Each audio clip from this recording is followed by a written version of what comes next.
I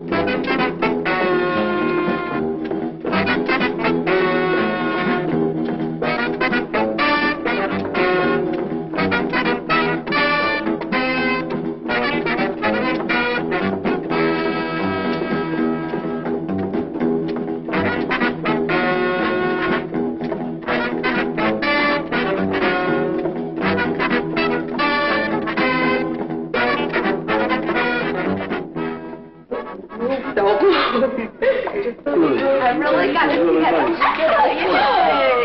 Oh, please, Captain York.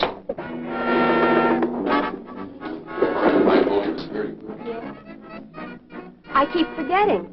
He's not an officer, so I let him open the door. Right?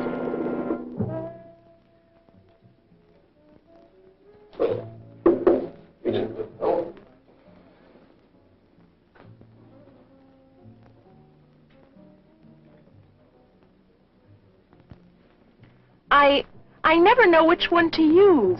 Now, let me see. Oh, well, I wasn't too hungry anyway.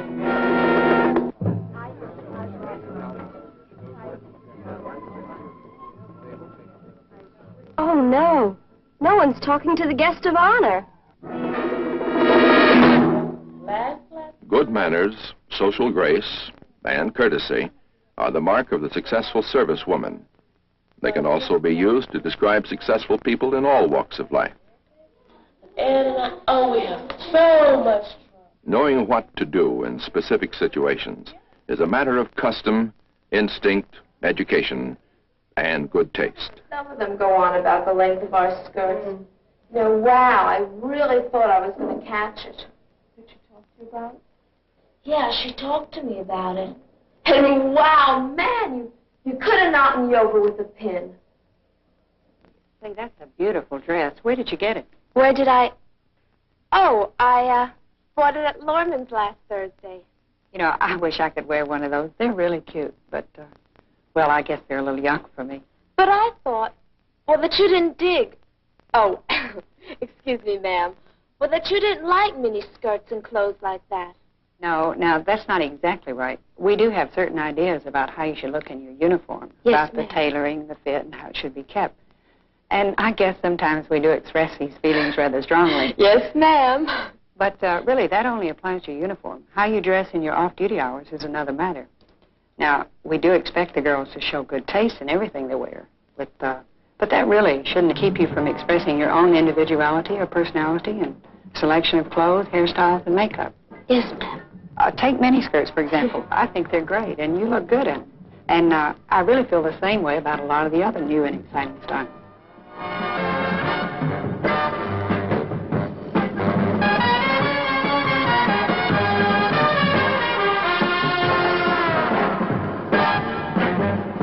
They're all fine, in the right place and at the right time. Well, you might say that's the key to the whole thing, the right place and at the right time. And I feel the same way about makeup and jewelry. Because, well, you'd probably look a little dowdy if you didn't wear, you know, more dramatic makeup in the evening, something that would set off your costume. Yes, ma'am. But, well, I really have no argument with any of it, so long as it's appropriate and worn at the right time. Wow, I really never knew you thought that way about it, Captain York. Well, I can't wear many of the new styles myself, but I like them. In fact, I think they're just fine. Well, between you and I, Captain York, a lot of the people around here would be very surprised. You know, some of the girls think that she's old-fashioned, and I don't know, you know, just down a bit. Let me tell you something, girls. Anybody that thinks that about Captain York is like making really one big mistake. You know, she happens to be an absolutely groovy person and really a swinger. Boy, you really changed your mind about her in a hurry. Anyway, I'm glad to see that running into Captain York didn't spoil your evening. It didn't at all. Well, that's great, because mine was such a mess. Really? What went wrong? Everything that could possibly go wrong went wrong. You know, they were all little things, but boy, they really added up and wrecked my evening. The whole thing started in the restaurant. Even ordering the food was a big problem. No soup. No soup. Okay. That's right. And then I will have the roast beef, please. Roast beef. Roast beef medium rare. And then I would like to have No, I'm sorry. The gentleman would like the baked potato. I want a baked potato. You want roast beef, sir? No. The lady would like to have the roast beef. I'm terribly sorry. Yes. No, it's all right. It's all right. I would like the roast beef medium rare. Right. And then I would like to have... With the baked potato. No. Sour cream. It was a mess, all right. A real mess. And both of us talking at the same time. Wow. The orders got so mixed up, like it was just terrible. Well, that shouldn't give you any trouble, Sandy. That's really no problem at all. You can find out all about that kind of stuff in any book of etiquette. I can? Sure. Here, I'll explain to you how it works. All you have to remember is to always tell your escort what you'd like to have, and then let him place the order for you. That's right, Sandy. Just tell Frank. I would like the shrimp cocktail, please. Roast beef with a baked potato and a tossed salad. Very good. Good evening, sir. Madam. You care to order now? Yes, the lady would like the shrimp cocktail, roast beef, medium rare, the baked potato, and a tossed salad. What sort of dressing would you like on that? Oh, Russian, please. Russian. Listen to me giving you all the answers as if I knew all about it. Sandy, don't let it fool you. I get into plenty of messes myself. You do? I sure do. Well, just the other night, when I was on my way out with Tom...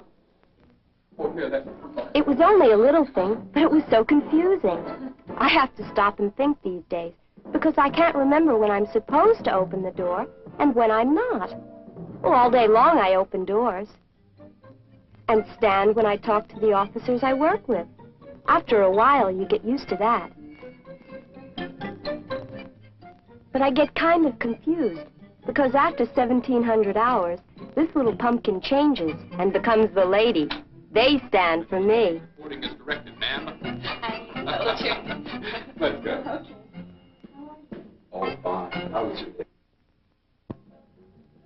And they open doors for me. Not bad. Not bad at all. I mean, it just takes a little thought and a little remembering once in a while. But it's all worthwhile. Well, I really enjoyed this being a girl. Oh, it's so great. Well, my dear, I'm glad to see you've got all your problems solved. I wish I could say the same about myself. Oh, come on, Sandy.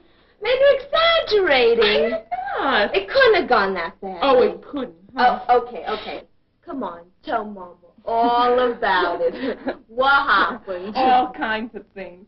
Now, listen, you know I don't embarrass easily. But, man, as soon as we got in that restaurant, I knew I was in trouble.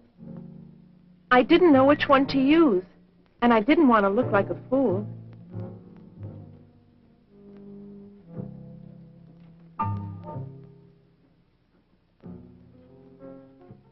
But that's easy, Sandy. You don't have to worry about a thing like that. I used to get bugged by that, too, but no more. Now you can find out what each piece of silverware is for.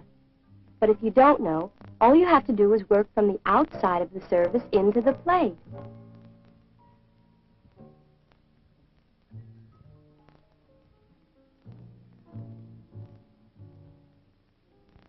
That's right, Sandy.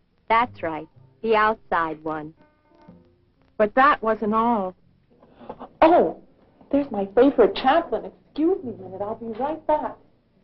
Hello, Chaplain Mills. How are you today? I'm so happy to see you. Oh, Chaplain Mills, I would like you to meet a friend of mine, Frank Parker. Frank, I would like you to meet Mrs. Come on, Sandy, you can do it. Just remember the rules. Always present the gentleman to the lady.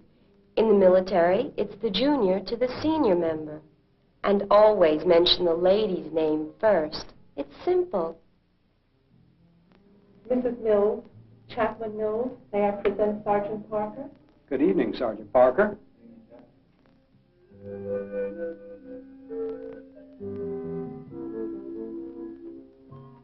People think it's easy, but there's nothing to the social responsibilities a girl has in the service.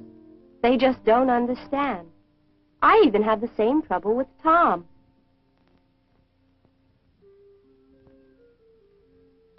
What's the big deal? So you have to set up a reception for the new sergeant major. What's so tough about that? What's so tough? Well, you may not realize it, but there's a lot to setting up an affair like this. It just doesn't happen, you know. Well, I would say that the first thing we have to do is to get organized and decide what kind of party we want, where we're going to get the money, how much money we want to spend, things like that. You know, this is a very important event, and, well, I really think we should have a sit-down dinner. No, I don't think that's necessary. Possibly a nice morning coffee. Besides, at this time of the month, not too many of us have money to spend to afford a dinner. Well, I think it ought to be a reception buffet myself. No, coffee. No, I think it really should be a dinner. No, I think it ought to be a we can buffet. get the money up if we really try. No. I think a buffet would be better. We finally decided on a reception buffet. The next thing we had to do was find out how much the unit fund could afford to give us, and that took some doing. And then we had to set up a committee to help select the food and beverages, and that was also a lot of time and a lot of work. And then one of my jobs was to figure out who to invite and to get the invitations out. And if you think that's an easy job, you're making another big mistake. I didn't say it was easy, Susan. I didn't say that. And then I spent all afternoon with the first sergeant helping to set up the receiving line. And then after that, we had to check and make sure everything was according to regulation. Well, I'm glad that's all over with. There'll still be 1,000 things to do at the reception itself. I mean, I'll be so glad when tomorrow's over. No, it really was wonderful after all. I told you you'd have a good time. What's there to do at a reception? Is that so? Well, let me tell you what can happen if all you think about is just having a good time. We could have had a very embarrassing situation on our hands if it hadn't been handled correctly. There's more to it, Tom, than just having a good time. As an aide, I have to see that it all runs smoothly, that each name is passed on to the line correctly, and that the line flows so that the guest of honor doesn't wind up talking to nobody. You know, getting people to mix and mingle is a very important part of any party. Fran, we purposely avoided having tables and chairs at this party so everybody would talk and mingle a lot more, and here are you girls having your own little private party going. Come on, get with it. Hey, girls, wouldn't you like to come and meet the new sergeant major? Come on, she's over there, okay? Hey, that does take a lot of doing, doesn't it? I'm sorry, sweetie. I didn't mean to put you down. Good appearance, social graces, personal development of this kind pays off in career advancement, social acceptance, and personal fulfillment. A pretty good deal.